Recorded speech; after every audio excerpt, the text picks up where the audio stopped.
man. I am super, super pumped up and scrapped out, but not really scrapped out, because it was a short time, So it feels nice to get one of those back the in the books, I guess. Because I was on the receiving end of one of those, and to kind of return the favor to someone else and kind of dub them the next person to kind of ride that wave and to come up and battle back through that adversity. Um, I think it shows a true testament of your skills and your mental toughness. So obviously, this is going to be uh, a challenging thing, but I think fights like that are what help build character and really help you stand out and evolve and grow.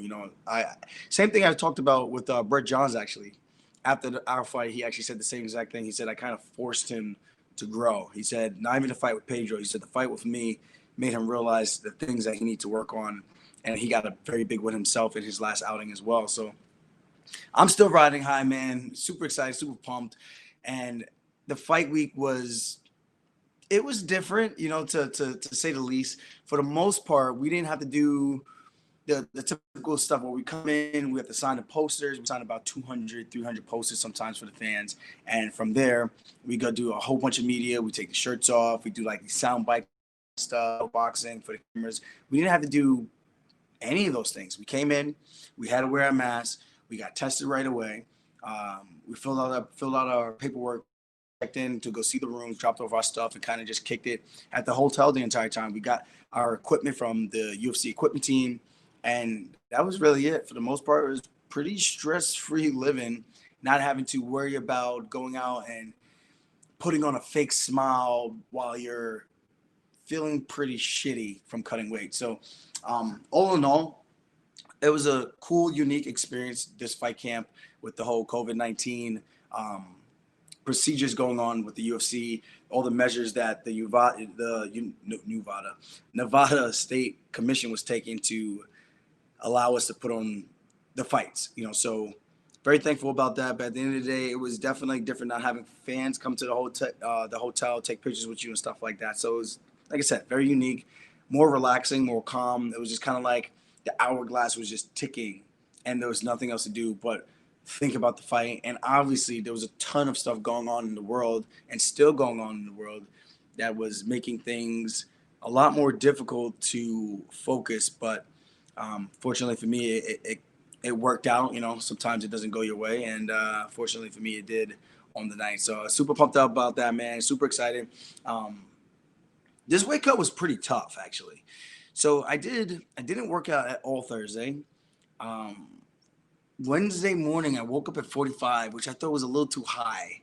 Uh, I'm very skinny, so it's not like I have a lot of weight to lose. People might think like, oh, it's only 10 pounds, but as you can see, there's not a lot of wiggle room in here, So getting down to that, I felt really exhausted and very, very nervous at the same time. So Thursday comes around, Wednesday comes around, I do my two workouts. The morning I did an hour on the elliptical and moderate pace. I didn't go crazy. I put on all my sweats. And then I went into the yard, did some shadow boxing, stuff like that for about 15 minutes. Boom, fast forward, nighttime. I did another workout and I was able to shed a good amount of weight because we weighed out at 42 and a half. And then I should have documented it, but I was so lazy about it, man. Sorry, fucked up. I fucked up. But in the morning, I woke up at 42. So I started the wake up from 42 on Thursday. I didn't have anything. I just had 1 liter of water that entire day. And I decided not to work out. I just waited till 9 p.m. I did the hot tub. I lost 4.5 pounds in the hot tub and laying on the bed, the floor flat, just going burrito style in this like hyperthermal blanket and laying in that with all the towels over me, coming out of the hot tub, going back and forth. I only went in the hot tub twice though because it was so draining, so hot with the Epsom salt in the bath. I felt like my body was being sucked dry. Um, Very weird feeling, and it's hard to describe it because when you're already depleted, sucked out, it can feel a lot worse than what it would normally feel like. So I thought I was only gonna lose 2.5, 3 pounds in that session. It turns out I get up, I go check the scale because I was like, yo, dude, I'm done. I can't do anymore. I need a break. I need to feel good for tomorrow to finish the rest of the weight cut. I get out and I fucking lose 4.5 pounds. 4.5 pounds in that hour session from start of the weight cut to the end, and 4.5 pounds. I go to sleep. I have like a sip of water to help me like just feel better and put my mind at ease and not feel completely dry going to bed like a sponge that was just thrown out in the sun. So the next morning, I floated a pound, and I only had to do another pound. I got in the sauna. We did that, and we did that for about half an hour. I lost the last pound. It's surprising that I was able to lose a pound in a half hour, but the night before, in an hour, I lost 4.5 pounds. So it's kind of crazy how that all works out, but it's different. Obviously, you got the Epsom salt in there, factor that in. A really, really boiling hot tub where my skin felt like it was melting, and then you sit in the thermal blanket, and I was just sweating bullets in there. Like the blanket, when you picked it up, it was like not aluminum, but I don't know the exact material, but you can hold fluid in there because it's not porous. So when you pick it up, you can just see all the sweat and the filth of your just body, just gross, just sloshing around in there. I was like, ugh. And I was just laying in it. And it was like, I feel disgusting, but I really don't give a fuck right now because I feel like shit and I need to lose this weight and get paid so I can go out there and fight. So make the weight, felt good, rehydrated, the fight, super nervous. And what I was telling people, man, it was fascinating because, I barely slept the 2 nights before. Friday night. So Thursday night, Friday night, I barely slept, thinking about the fight nonstop, super restless, and all these scenarios that could possibly happen. Me trying to fight Cory by stand up and trying to close the gap, and I couldn't close the gap. It was like a fucked up nightmare. I'm chasing him to get close the distance, and as I'm chasing him, he's tagging me up, coming in and out, in and out. I'm like, yo, dude, this kid might be tougher than we actually imagined. So just factoring those things. You always hear people say the fight game is so mental, man. Yes, it is extremely mental because all these things we think about day in and day out, and we really beat ourselves up. So to go out there and have that type of performance, I remember in the morning riding as I did my morning shakeout, and we finished the workout, and I was telling these guys, I was like, dude, I need you to really try to punch me. And they were trying, and I kept stopping them with these front kicks. And I was just trying to work on my timing. I was like, if I lower my head too much, throw an upward knee because I want to see it. I don't want to get too close. I need to know. So I was calculating my jabs and my crosses to see where I would be in that line of danger with the taller, lankier opponent who likes the flying knees and the stepping Muay Thai knees. So I left no stones unturned, man. I wasn't exaggerating when I said that. And I think I did a pretty good job with that. And after doing that morning shakeout, I felt relieved. I felt confident. I was like, yo, I feel good right now, like money. Sure enough, a couple hours go by. I take a nap. We wake up, and I look in the bathroom, and I'm just sitting there. My hands are on the sink, and you can't make this shit up. It's like a movie, man. And like to describe it, how it actually happened, like in my head, I'm legit just hands on the counter. I just wash my face, wake up, just brush my teeth, and I'm just staring in the mirror, just looking into my eyes, and I'm just like going over the scenarios again, just giving positive self affirmations again, and just telling myself over and over, like, you can finish this guy in the first round. If you get a takedown, just finish the fight. Don't worry about gassing yourself out. Finish the fight. We pushed the limits. We've gone with multiple guys in each round, and they were fresh, and you were still strangling guys. So at the end of the day, just go out there, trust your abilities, and just make it happen. And I had to tell myself this over and over. I was like, you're good enough to win in the first round if you believe it. If you really, really do believe in it, and you get him in a bad position early, you can get him out in the first round. All you have to do is trust in it. And I made up my mind. I was like, you know what? I'm going to just try to do this. I'm going to try to do this. We get there, and that was pretty much it. We went over to fight a couple more times in the back room, some positions, some tough situations, clinch work, avoiding the scrambles, stopping his scrambles, stopping the Kimura lock, the Kimura trap. And we didn't even have to use any of that, which was the crazy part. So here's what if you guys go back and look at the fight, you see when Cory comes out to a dope song. So I'm in the back of my, this song is actually pretty fire. So I'm like kind of upset that I'm like feeling his walkout song right now. And he gets out. Obviously, I don't see him until I'm making a walk. My song hits, boom. I love I love, love, love, love. I love. And, you know, I'm feeling it. I'm in the zone. Shadow boxing. I'm throwing. You know, I'm feeling confident now. I'm making that walk. I'm like, all right, it's time, man. We gotta get ready to go.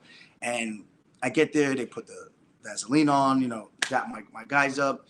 Now you take your headband off, take my headband off, take the chain off, all that stuff. So now I see Cory. He's making eye contact while he's watching me get ready. So I'm like, yo, I don't even want to look at this guy right now. I want to see him when I get in there and make the eye contact. You know, do everything and get down. You know, I say my last few words and just like, you know, give it up to God and the forces. You know, whatever. You know, just I just hope not to get seriously hurt to the point where, I don't know, just guide me in there. You know, and help me have that out of body experience where I'm so locked into the zone, where I'm so focused, where there's no hesitation. You know, it's just complete, just instinctive reflexes and trusting in everything that we did. I get in there, I jog around, fist bump Cory, I do my cartwheel, you know, do my little Ali shuffle, boom, boom, boom, nice and loose, getting the juice, feeling loose, getting the juice. And then they announce Cory's name. And you look over, they're dead silent. You hear crickets. You can hear rat piss on cotton. You can hear the cameraman's cord scraping against the canvas. That's how quiet it was in there. As they were announcing him, I had to clap for him because it was like, dude, what is going on? And I just started clapping. I'm like, these guys cornermen aren't like, does he not like to be clapped for or something? I'm really confused. And then as soon as they turned and they said, and in the red corner, boom, Bruce Buffer makes a turn. And then the whole team is, yeah, you know, they're making noise. We're getting rowdy the Long Island way, just what we do, the Saralonga way, man. And they get me pumped up. I feel the battery getting put on my back. You know, they're rubbing my shoulders. They're hyping me up. And I'm just like, yeah, he talks shit about your mama. Go beat his ass. Go beat his ass. Go get your money back. So that's how I felt. Like it was a schoolyard showdown. His crew versus my crew. And it was one of those like, well, you guys don't jump in and we won't jump in. We'll just make sure we're going to have a nice, clear, fair fight. And that's what it felt like. So we get going, man. And I close the gap. Boom. Like pretty much blitzed them. After we touch glove, I'm like, dude, I'm not letting this guy get an inch of settling in to find his rhythm and find my rhythm and engage my speed and timing. And I think he was shocked by my approach to the fight and shocked by my willingness to just come out of the gate and attack him and not worry about the feel out process. Fuck the feel out process. I need to feel your leg and take your ass down. That's enough of a feel out process for me. And his coach said, he's just looking to wrestle you. And I said, yep, I am. And I stayed on him. He was trying to shift. I threw a right leg kick. He was trying to do the shifting thing, Dominic Cruz style. He throws a kick. I check it. And then I try to return. I miss the kick. And then he tries to bounce out to his left. He does. And then I try to cut him off. I didn't cut him off all the way, but I got back in front of him. And I think he got stuck again. And then from there, he threw another kick that I was able to intercept, almost like a cut kick, and then catch the kick at the same time. And I weaved my head up right underneath and then pretty much muscled him down and took his back. Did a good job defending it in the beginning with the 2-on-1, stopped the neck crank. I thought the fight was over right there. And then once I made that switch, I propped myself up, posted and propped myself up on my elbow. And his hands were down. I guess he thought he was going to slide out. But I had it cupped so deep on that far shoulder that all I need to do was sneak the right hand inside and cover my bicep, and that was done. And that's pretty much exactly what happened. Dude, I blacked out. I don't remember any of the other shenanigans, me running around and going nuts. I went ape shit, you know, call it what it is. Dude, that was like really out of character. Normally I just do a little dance and, you know, show my dancing side, my little bit of moves, my grooves, and that's it. But I got into it and called for Dana. I didn't know where the hell he was at. I was asking Dana, where the hell you at? Couldn't find him, but he found me, you know, so I'm excited about everything that happened. It couldn't have been any better than the way it went. Super pumped up about the whole thing, just the build up. So just imagine a whole year off, a big surgery, the biggest surgery on your hand, one that it's very career changing for the most part. I don't have full mobility still. This is where I'm at with my wrist, you know, so it doesn't go all the way up. I think a lot of people, this one is not that bad this way. It's still not all the way up here, but down, this is all I got, you know. So I think I was pretty impressed by how I handled everything, and to come back in such a big way with all the drama coming around, all the media questions asking about the protests, and cop crime on minorities. There was a lot of pressure, man. And to come out the way I did, make a statement the way I did, earn the title shot, and take out a guy who was highly touted, who Vegas had as a pick 'em fight. They couldn't decide who was better, and I think I left no questions after that fight. So super pumped up, man. Now, obviously, I'm here still in Vegas, hanging out at the Airbnb right now. We got Marab coming up this weekend. The following weekend, we got Matt Favola taking on Frank Camacho. This week, Marab Divashvili is taking on Ray Borg, a former title challenger, big name, and huge opportunity for Marab to go out there and really assert his name into the bantamweight division and let everyone know that the machine has officially arrived. You know, we already know what he's capable of and what he can do. It's time that he lets the world know with making a big win and getting making a statement against a guy like Ray Borg of his caliber, his name value, and just all that good stuff. So the team's riding high. We're undefeated in 2020, and these guys got a running joke that out here so far. For 2020, I'm batting 1,000. I haven't been wrong yet. I'm like Mystic Mac, except Mystic Funk. I ignored the coronavirus, and they're like, dude, you completely defy the odds of everything they were saying about the coronavirus. You were like the only one against it who still wanted to train. I booked like the perfect Airbnb. I do the training, and I win the fight the way I did. You couldn't have done it any better, you know? So that's just a running joke. It's just, you're like, you're undefeated right now at 2020. I'm like, you know, so far so good. You know, let's just keep the good times rolling in, you know? So I'm happy, man. You know, pumped up. Right now it's fight week for Marab. Today's Tuesday. The podcast should have been out yesterday. Sorry about that. But ton of media. So there's a lot of hype in the Funk Master stock right now. So I'm trying to pump it up as much as I can and get in while it's hot. And the t-shirts. People love the t-shirts, so I had to make it. I wanted to put "coming on that ass," but I thought it would have been a little too vulgar, might be a little too provocative, but people were saying, no, you got to do the one where you actually said what you said. I'm like, but I did say both ways, coming on your ass and coming for that ass. So I think we're going to do the other one and just make it just for shits and giggles. Why not? And if people want it, they want it, you know? So either way, it's hilarious. I can't believe I had that moment. Super adrenaline rush, and just, I don't know. I didn't know what got into me, but I just want to let Peter know that I'm coming for him. That's really it. I'm just coming for you, Peter. So watch out. Bring your butt plugs, because you're going to need them. Not for me, though. I'm not touching your ass, literally. But I will hug you. I will give you free hugs. Well, they're not free. They cost something. But, yeah, I'm going to give you hugs. I'm going to give you hugs on the night. So take care of business, and I'll see you soon. As Yoel Romero would say, I see you soon, boy. I see you soon. So, yeah, we got a big fight card right now. That's pretty much my sum up of my fight week, my fight, and everything else going on. So I just thank everybody who's been supporting me and everyone who has bought a t-shirt. We sold a ton of hoodies, ton of t-shirts, and obviously those proceeds all go to me. And it's nice and rewarding to see all my hard work and time that I have put into this game finally coming to fruition. It kind of reminds me of like Masvidal when he had that marquee win over Ben Askren, and his stock just catapulted and took off, you know? So I'm kind of in that same zone, but not really as much as him, but the support has been real, and I'm truly appreciative of everything. I'm doing the drop shipping now, so I'm not going out one by one, like selling shirts on my own like I used to. It's just very time consuming, and I got a guy who's helping me, so we split the profits that way, 50-50, and just for him getting the designs and everything. So I'm not a greedy guy, man. Just to have my stuff out there, things that I like to wear and people want to see, and what people actually want to wear. It's nice to have some creative control and to give the fans what they want, and the Funk Bandit supporters. So I appreciate you guys, and of course, thanks for tuning in as always. And if you haven't yet, make sure you hit that like button, that subscribe button, and tell a friend to tell a friend. Drop a comment. It won't hurt, and I appreciate you for that. Thank you.